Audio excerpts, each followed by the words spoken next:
Pfizer India और Artemis hospital ने गुरुग्राम के आर्टेमिस हॉस्पिटल में वयस्कों के टीकाकरण के लिए सेंटर ऑफ एक्सीलेंस खोलने के लिए सहयोग किया है। इस सीओई का उद्देश्य टीकाकरण से बचाव वाली बीमारियों के लिए वयस्क टीकाकरण सेवाएं उपलब्ध कराना है। उनमें न्यूमोकोकल रोग, influenza, human papilloma virus, HPV और हेपेटाइटिस ए और बी जैसी बीमारियां शामिल हैं। ये सीओई चिकित्साकर्मियों को समय पर के वैज्ञानिक रूप से प्रमाणित फायदों और आवश्यकता के बारे में महत्वपूर्ण जानकारी देने में अहम भूमिका निभा पाएगा। खासकर जिन लोगों को ज्यादा जोखिम है, जैसे फेफड़े की क्रॉनिक समस्या, सीओपीडी एवं अस्थमा, डायबिटीज, क्रॉनिक हृदय रोग, क्रॉनिक किडनी रोग और इम्यून को प्रभावित करने वाली अन्य समस्याओं से पीड़ित लोगों के लिए ऐसा करना ज्यादा महत्वपूर्ण है। ऐसे लोग जिन्हें धूम्रपान, प्रदूषण का खतरा है या फिर जिनकी उम्र 50 वर्ष या उससे अधिक है, उनके लिए भी सुरक्षात्मक कदम के रूप में चिकित्साकर्मियों के साथ वयस्क टीकाकरण के बारे चर्चा करने से लाभ मिलेगा। फाइजर वैक्सीन्स में मेडिकल अफेयर्स के डायरेक्टर डॉक्टर संतोष तौर ने कहा, फाइजर सार्वजनिक स्वास्थ्य को बढ़ावा देने और टीकाकरण की प्रक्रिया को तेज करने के लिए मजबूती से प्रतिबद्ध है। यह समाज को संक्रमणों से बचाने के लिए एक महत्वपूर्ण और असरदार रणनीति है।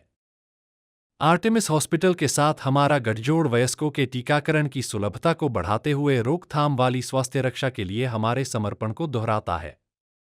इससे वैक्सीन द्वारा रोक सकने वाले रोगों, खासकर श्वसन तंत्र के संक्रमणों से मजबूत सुरक्षा सुनिश्चित होगी। इस उत्कृष्टता केंद्र की स्थापना देश में स्वास्थ्य रक्षा के बुनियादी ढांचे को सहयोग देने की हमारी कोशिशों में एक महत्वपूर्ण मील का पत्थर है। और उस रिस्क फैक्टर के हिसाब से आपको क्या लगाना चाहिए। You should not just say कि इसने ये लगाया तो हमने, ये लगाया तो हमने, तो you must ask your physicians. Of course there is a vaccination kind of a regime which will be created, और आप सबको इसके बारे में अवेयर होना चाहिए, वो बहुत ज़्यादा ज़रूरी है। अगर आपके घर में कोई बुजुर्ग हैं, कोई इम्यूनो कॉम्प्रोमाइज्ड है, आपको ऑटोमेटिकली पता होना चाहिए कि इनके पास ये सब वैक्सीनेशन इनका हुआ है कि नहीं है, तो इनके chances of getting those diseases will be more prevalent. तो this is a unique I would say move made for the first time by Artemis hospital, जहाँ ज़्यादा से ज़्यादा लोगों को इसके बारे में बताया जाए, बहुत सारी कोरोना डिजीजेस से बचाया जाए, and our endeavour is to create a very healthy population of adults. जैसे हम बच्चों को भी अलग से ध्यान रखते हैं, similar activity we want to do for the adults through this programme. Thank you. Anybody from Pfizer would like to answer that? तो ये जो हम लोग would you like to say that? हम यही बता सकते हैं, आप सोर्स से डायरेक्ट पूछिए, ये नहीं कि हमने आज वैक्सीन शुरू किया है अपने बैकयार्ड में। जब भी कोई चीज मार्केट में आती है, ये इंजेक्शन आपने आर्टिमस के साथ समझौता किया, आर्टिमस के साथ समझौता किया, इससे पहले इसका शोध भी किया होगा, आपने कितने आदमियों को किया? ये वैक्सीन बहुत टाइम से वर्ल्ड ओवर पे है। अब हम क्या कर रहे हैं, उनका एक रेजिम बना रहे हैं कि ये आपको प्रिवेंट देना चाहिए। जैसे मैं न्यूमोकोकल वैक्सीन, अब मैं 60 साल की होने वाली हूँ, न्यूमोकोकल वैक्सीन्स मैं हर साल लगाती हूँ, पर आप लोगों को नहीं पता होगा, तो हम इसलिए वो रेजिम बना रहे हैं कि क्या क्या चीज़ें ज़रूरी है। आप फाइजर से पूछ सकते हैं कि आपके सवाल का जवाब देने के लिए मैं बताना चाहूँगा कि जिस वैक्सीन की बात हम कर रहे हैं, न्यूमोकोकल कॉन्जुगेट वैक्सीन, इसका जो ट्रायल स्टडी हुई है वो 84,496 पेशेंट्स पे हुई है। दुनिया के सबसे बड़े ट्रायल्स में से एक ये ट्रायल, इसको हम कैपिटा ट्रायल के नाम से जानते हैं, उसमें हुई है। ट्रायल एक तो स्टडी हो गई, क्लिनिकल स्टडी, लेकिन उसके बाद जरूरी होता है कि उसका रियल वर्ल्ड एविडेंस, यानी कि जब उस पेशेंट्स को हम रियल वर्ल्ड पेशेंट में डिस्ट्रीब्यूट कर रहे हैं तो उसकी कितनी इफेक्टिवनेस है वो देखा जाए। इसकी भी स्टडी हुई है जो कि पूरे 5 साल तक चली थी, और 5 साल का ड्यूरेशन किसी भी वैक्सीन की इफेक्टिवनेस चेक करने के लिए काफी ज्यादा माना जाता है। उसमें भी ये 75% इफेक्टिव निकल के आए, जो कि एक बहुत अच्छा नंबर है। रही बात गाइडलाइंस की, तो इस समय मैं आपको बता दूं, इंडिया में जो हमारा association of physicians of India, I think sir इस चीज को बेहतर लेंगे, तो एफर्ट नहीं चाहिए। जैसे आप 20 या 30 लोगों को पता है, बाहर जाते जाते वो 300 को पता चल जाएगा, क्योंकि आप लोग ये आगे फॉरवर्ड, फिर वो 4 फॉरवर्ड, तो जागरूकता का एक पता। अभी इट्स नॉट लाइक पुराने जमाने वाले नहीं है कि हम चिट्ठियां लिख के पोस्ट करें, फिर आपको चिट्ठी खोल के बड़े, फिर ऐसा कुछ हो रहा था। ये आप इस कमरे से निकलते निकलते 3,000, फिर 30,000, फिर 3 लाख, फिर 30 करोड़ जागरूकता का कोई प्रॉब्लम नहीं है। तो यही हम चाहते हैं।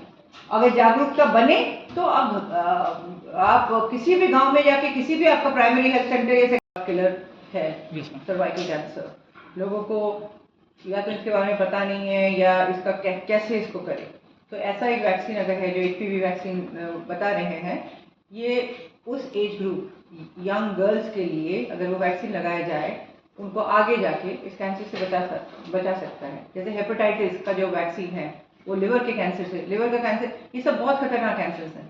ये एक बार हो जाता है तो इसमें से और लेट स्टेज में पकड़ा जाए तो कभी कभी इसमें से बचना मुश्किल है। तो अगर प्रिवेंट कर सकते हैं तो उसमें हम अर्ज करेंगे कि लोगों को जाके इसको they must take advantage of this vaccine. Thank you ma'am, आपका जो सेंटर है सीईओ, डॉक्टर्स को किस तरह से ट्रेंड और एजुकेट करें? Doctors are already trained and educated for vaccination. ये तो हमारा पार्ट है। हम तो ये जैसे बोले ना 10-15 साल से चला रहे हैं।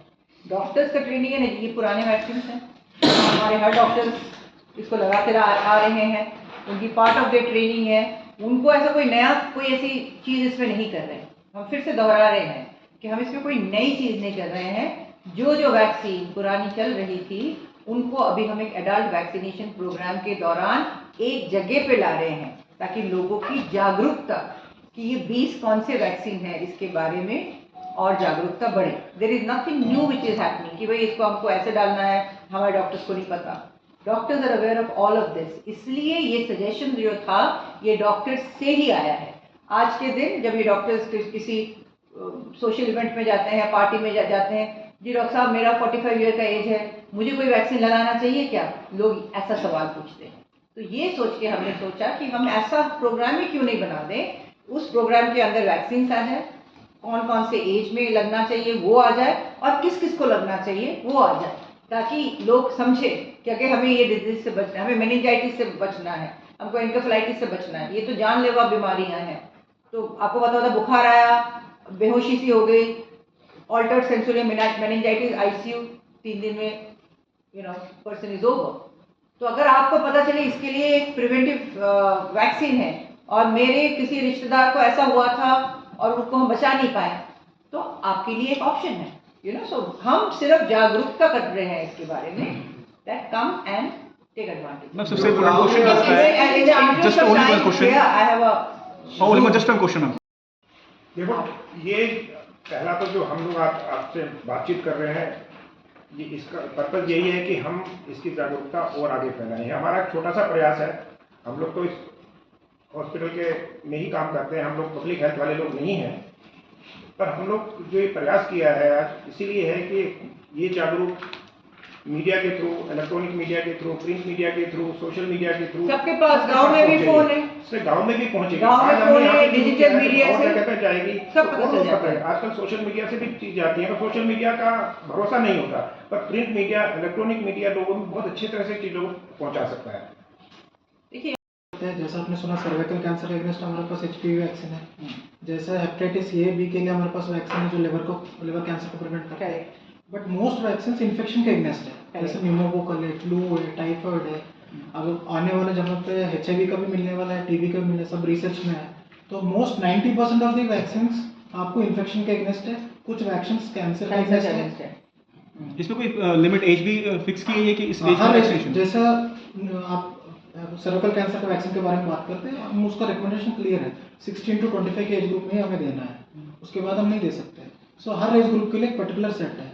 और अगर आपको साथ में कोई बीमारी है, मान लो किडनी डिसीज है या कोई लिवर डिसीज है, तो आपका इसलिए आप अपने अगर आप हमारे पास आ रहे हो, हम एक फॉर्म देंगे, वो फॉर्म में फिल करेगा आप क्या क्या बीमारी है, उसके हिसाब से हम आपको सजेस्ट करेंगे क्या क्या लग सकता है, क्या क्या टाइम फ्रेम है। और मान लो 2 डोज का वैक्सीन है, अगर पहला डोज आज लग रहा है, नेक्स्ट डोज कब है, उसका रिमाइंडर भी भेजेंगे हम। सो एक प्रोग्राम कम्प्लीटली फुल प्रूफ बना रहा है। सर्वाइकल न्यूमोकोकस करके एक पर्टिकुलर बैक्टीरिया के अगेंस्ट इम्यूनिटी देता है आपको। न्यूमोकोकस किस किस बीमारी में इन्वॉल्व है, एक है मेनिंजाइटिस है, एक है निमोनिया है। सबसे कॉमन निमोनिया न्यूमोकोकस के थ्रू क्योंकि आपने नीचे फेफड़ों का ज्यादा दिखाया है, मैं देख रहा हूं। बिकॉज मैं फेफड़े का डॉक्टर तो वो ज़्यादा दिखा है, बट मेनिंजाइटिस भी है और बहुत सारी बीमारी है। जैसा बैक्टीरिया में जो सेप्सिस बोलता है, जहाँ अनकॉमन सोर्स होता है, उसमें भी न्यूमोकोकस बहुत कॉमन है। तो अगर आप सिर्फ फेफड़े की बात करूँ तो 80% न्यूमोकोकस से होता है।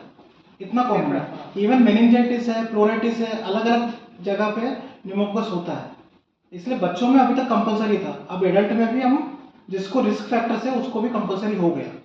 बच्चों में लेस देन 6 ईयर्स को हमारे इम्यूनाइजेशन प्रोग्राम कवर करती है। सर गुड़गांव साहब स्ट्रक्चर्ड प्रोग्राम लेके आए इसमें। और ये वैक्सीन आज के दिन हमारे देश के सारे अस्पतालों में, प्राइवेट हॉस्पिटल में अवेलेबल है, बट इसके बारे में जानकारी नहीं है कि क्या चीज़ है। तो उसी चीज़ को हम उसको स्ट्रक्चर करके साथ ला रहे हैं। जैसे आप लोग अब मीडिया के थ्रू बता सकते हैं, ये ज़रूरी नहीं है इधर ही आना है। हमने क्या किया, जो वैक्सीन बड़े सालों से, जैसे डॉक्टर साहब बताए 10-15 सालों से जिनको पता है वो ले रहे हैं, जिनको हमने इन सबको साथ में ला के एक लॉन्च किया अवेयरनेस क्रिएट करने के लिए कि ये वैक्सीन है, इनके ये फ़ायदा है और ये कैटेगरी के लोगों को ये लेना चाहिए। तभी जैसे आप लोग आज हमारे बाइट्स ले रहे हैं, आपके थ्रू पहले 100 फिर 1000 फिर करोड़ों इसके बारे में समझेंगे। तो ये जो इनिशिएटिव लिया है, ये नहीं कि हमने वैक्सीन बना के इनसे बात किया कि भाई आप मुझे वैक्सीन दे दो हम लगाएंगे। ये वैक्सीन हमारे देश में बहुत टाइम से चल रहे हैं, बट हमने क्या किया, सबको एक साथ लाके एक प्रोग्राम बनाया, एडल्ट इम्यूनाइजेशन प्रोग्राम। तो जिनको जो चाहिए, अच्छा मेरे मदर को कैंसर है, उनको इम्यूनिटी कम है, कीमोथेरेपी है, कीमोथेरेपी लेते हो सकता है उनको निमोनिया हो सकता है आगे जाके, या मेनिंजाइटिस हो सकता है, कैसे बचाऊं मैं अपने माँ को? तो हमारे पास ये वाली वैक्सीन है। कोई और चीज़ है, फ्लू वैक्सीन है कि भाई हर साल मेरे बच्चे को या मेरे 15 साल के, 18 साल के या 20 साल के लड़के को हर साल कॉलेज से छुट्टी लेना पड़ता है क्योंकि उसको फ्लू हो जाता है। जैसे ही बारिश पड़ती है उसका नाक बहने लगता है, उसको बुखार आ जाता है, उसको घर पे रहना पड़ता है, हॉस्टल में रहता है, 21 साल का है, हर बार उसको एब्सेंट होना पड़ता है। उसके लिए हमें क्या करना चाहिए? हमारे पास फ्लू वैक्सीन है, ये चल रही है, हमने इसको साथ, तो जैसे ही मेरे बेटे को फ्लू का वैक्सीन लगा दो क्योंकि अकेला रहता है, हॉस्टल में पढ़ता है, बार बार बीमार हो रहा है, तो फ्लू लगा दीजिए, काम खत्म। तो ये सब लोग कर रहे हैं। इसको एक साथ लाने का पर्पस यही है कि आपको इसके बारे में ज़्यादा से ज़्यादा पता चले।